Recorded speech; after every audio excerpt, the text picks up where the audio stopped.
And good afternoon.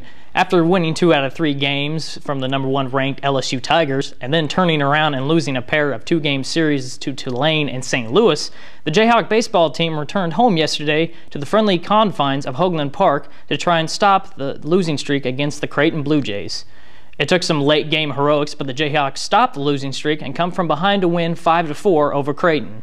The key hit in the game came off the bat of junior shortstop Brandon Macias. With 2 outs in the 9th inning and a 4-4 tie, Macias lined to single to left field, scoring James Stanfield for the winning run, earning KU its 12th victory of the year. KU relief pitcher Brett Bochy pitched out of jams in the 8th and 9th innings to get the win, and first baseman Brett Lisher collected 2 more hits and an RBI to raise his average to a cool 400 on the season. This game marked the return of third baseman Tony Thompson, who had a less than stellar debut going 0 for 4, but they will have a chance to come back and rebound this evening as KU will turn right back around to take on the Baker Wildcats. First pitch is set for 6 p.m. at Hoagland Park. And speaking of that Baker team, they have a new head basketball coach by way of KU. Former KU player and 2003 graduate Brett Ballard was introduced yesterday by Baker University President Pat Long as the school's 24th men's basketball coach. He joins Fogg Allen and Carl Schladman as the only 3 coaches in BU history to have sat on a KU bench. Ballard, who played during the 2001 and 2002 season as a backup point guard, spent the last 7 years as a member of Bill Self's staff, the final 2 as the director of basketball operations. Ballard was joined in Baldwin City at the press conference by members of the KU athletics department, including Lou Perkins, Danny Manning, and Barry Hinson. Ballard, who is selected from a list of 137 candidates, will not officially step away from his duties at KU until July.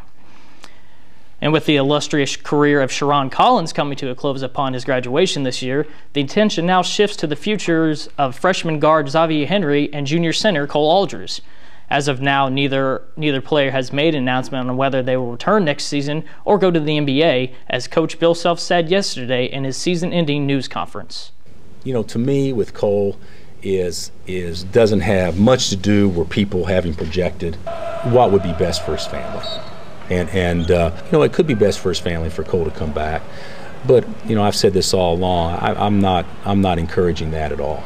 I think he'll give himself some time to think about it and visit with his mother and father, and probably have a decision sometime next week. I'll meet with X, but that'll be a family decision, and there is no timetable that I have whatsoever on them getting together and making a decision.